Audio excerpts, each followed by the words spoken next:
கர்த்தருடைய பரிசுத்த நாமத்திற்கு ஸ்தோத்திரம். இன்றைய நாளுக்கான தேவவார்த்தை சங்கீதம் 118 அதிகாரம் 24, 25 மற்றும் 26 வசனங்கள். இது கர்த்தர் உண்டு பண்ணின நாள், இதிலே களிகூர்ந்து மகிழ கடவோம்.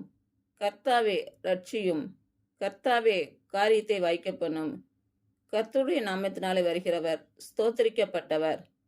கர்த்தருடைய ஆலயத்திலிருந்து உங்களை ஆசீர்வதிக்கிறோம்.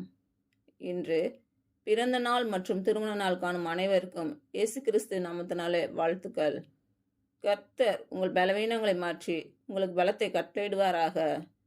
கர்த்தர் உங்களையும் உங்கள் பிள்ளைகளையும் உங்கள் பிள்ளைகளின் பிள்ளைகளையும் ஆசீர்வதிப்பாராக. கர்த்தர் உங்களோடு இருந்து உங்கள் பணிகளையும் பயணங்களையும் ஆசீர்வதிப்பாராக. ஆமீன்.